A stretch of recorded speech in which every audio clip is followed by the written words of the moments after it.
Hi everyone, it's Melissa, and welcome to a Friday Reads. I am going to try my hardest to do this without editing because this is kind of late in the day for me to be filming this and I want to just get it up without editing it. I wasn't able to film it in the morning like I usually would because it's Canada Day today and we went out to the just local community rec center place, and they had like a bouncy castle and like free hot dogs and cake and whatever. And this is just my PSA now because it's July and things are getting very hot and very sunny where I am, and I know where a lot of you are. So my PSA to be careful when you're applying your sunscreen. So I am very pale and I burn very easily. And so of course I applied sunscreen, but we stood in line for the face painting booth for like an hour and a half. And clearly I didn't do a good enough job because I am burnt. So I was wearing like a tank top and I forgot that the back is scooped down a little bit. So I did my face and my arms and my legs and my shoulders and even my clavicle, upper chest area because it was scooped down here. So diligent. And then I could feel myself baking while we were in that line. I'm like, oh, wait a second. This has a more open back, doesn't it? Yes, it did. So please check, have a partner check, have a friend check that you've applied sunscreen to all of your exposed skin. I at least had the good sense to wear a ball cap because I have had one too many sunburns on the part and on the top of my scalp. But anyway, that's what we did earlier today. And yeah, I am a little crispy right now. So let's actually talk. Oh, another disclaimer that if you hear talking, my daughter's in her room next door playing on her Nintendo Switch, and she likes to narrate, she kind of pretends that she's making a playthrough YouTube video type of thing. So if you hear talking, it's her.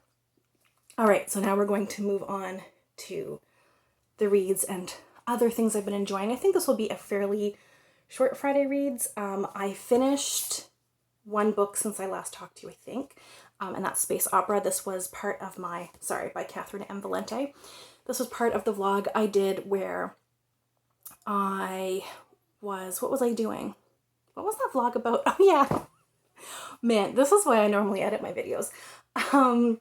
It was based on your suggestions of what I should read from my shelves. That's what the vlog was about.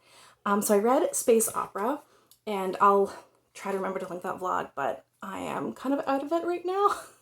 I'm sunburned, okay? So overall, I liked this. I wouldn't say it's going to be up there with Hitchhiker's Guide and stuff, which this has been compared to because it's a science fiction comedy, and it has some similarities too in the fact that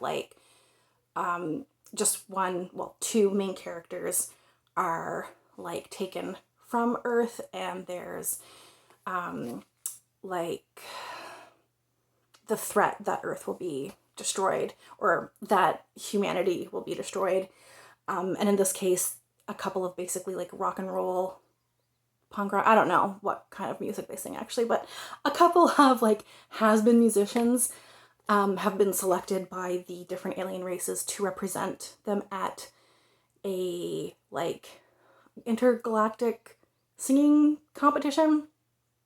And they have to not come dead last if they want humans to survive, basically. So you can kind of see the similarities with Hitchhiker's Guide, but to me, it didn't reach that. And I think comparing it to that might be doing this book a disservice because it's comparing it to such a well-known book that people cherish so much might not be fair.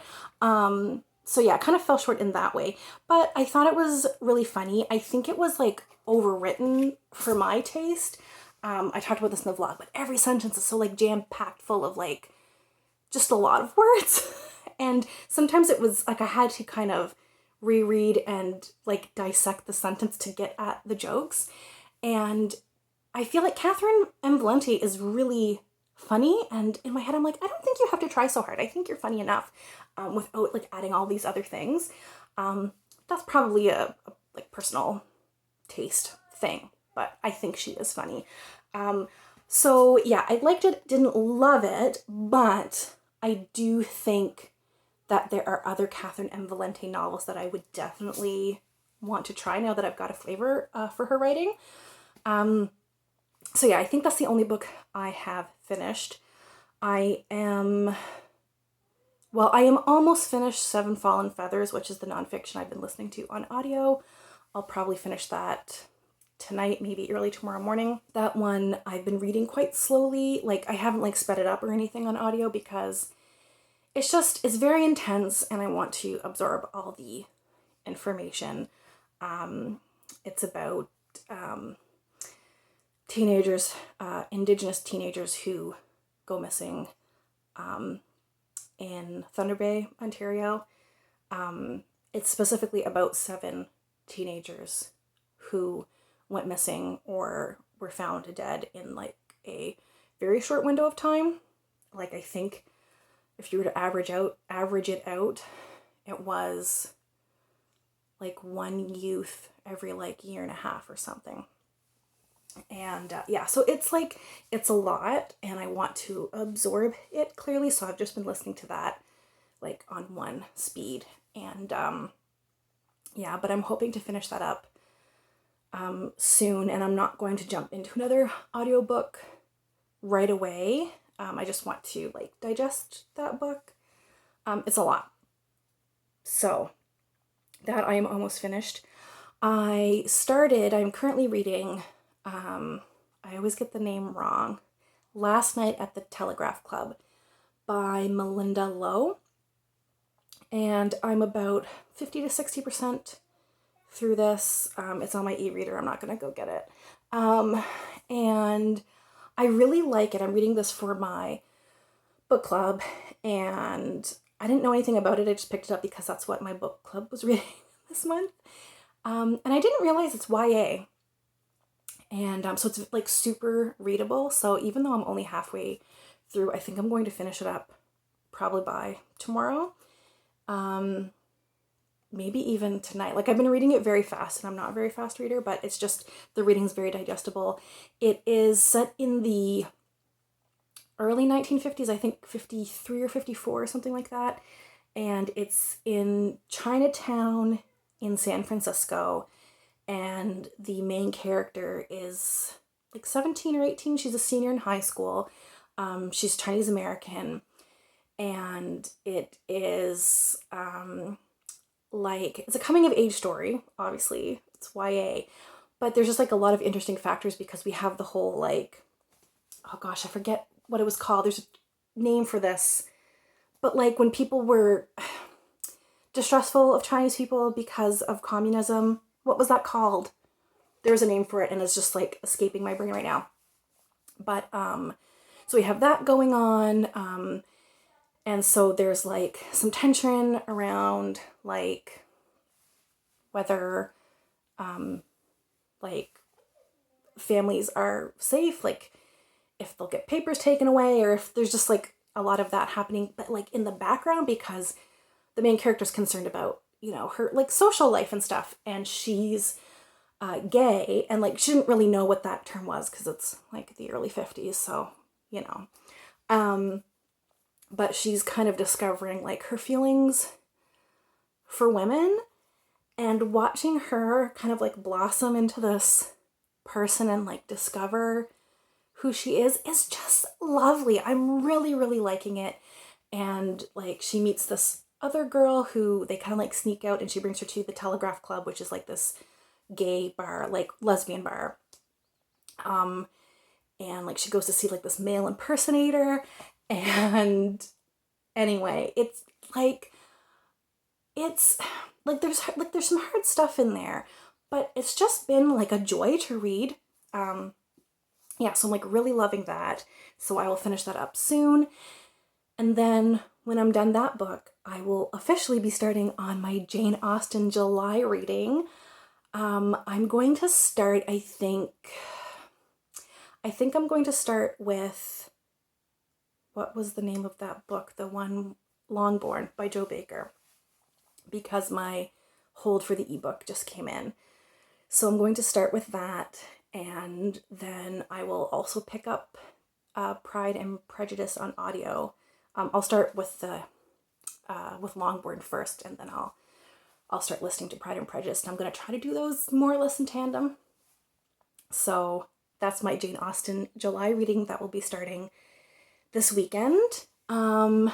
Normally in my Friday reads, I have been also sharing like movies and music and TV shows and stuff that I've been enjoying. I haven't watched any new movies over the past little bit.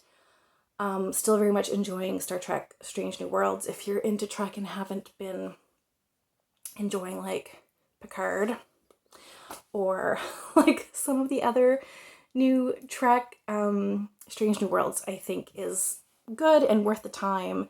Although if you're a Trekkie, you probably already watch it. I also did catch just one episode just because my husband was watching TV and I was sitting next to him reading, but I kept getting distracted by the TV, so I just ended up watching just a random episode. I don't even know what season it was, but a random episode of The Orville, which is like the Seth MacFarlane kind of seems like Star Trek. It feels more like Trek than anything else out right now. It feels more Star Trek than even Strange New Worlds does. So I might go back at the beginning and watch The Orville. But yeah, this one random episode I watched was really good, and I was like, oh, this feels like kind of like old school Trek. It even had like, this is a weird quibble, but it's just something that bothers me. Even with Strange New Worlds, which I really like, it still kind of has a bit of a darker, it's more well lit than maybe the other ones like Picard and whatnot, but it seems to me that all new shows, especially like science fiction and fantasy, they're always like so like dark. Like everything has to be like gritty. Nothing can have like that nice bright TV lighting of like the 1980s and 90s. Like where did that lighting go? And The Orville has like TV lighting. Like I can see what's happening. I need more of this. So yeah, I really liked The Orville. What else? Have I been listening to music lately? My daughter, made me very happy because I'm a big Queen fan. She's been getting into Queen, so we had a little kind of like karaoke sing-along thing. She has like this like speaker that like you can connect to your phone, like that has Bluetooth, that's what I'm trying to say. And it has like lights and whatever. And so I just like put a song on my phone, and I asked her, well, what do you want to listen to, or what do you want to sing along to? And she said, Radio Gaga.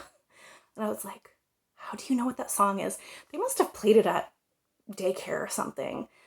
And then she just kept requesting like Queen songs. And I'm like, yes, I don't know who introduced my child to Queen, but thank you, whoever you are, because I'm a big Queen fan. So I've been enjoying listening to some stuff and singing along to Queen with my daughter. That's been a lot of fun. I think besides that, there are no other like music things that no earworms lately. So I think that's all for now. Actually, I've just realized that I've been talking longer than I intended to. So we're going to cut it off there, and I will wish you all a great weekend. And as always, thanks so much for watching, and we'll chat soon. Take care. Bye.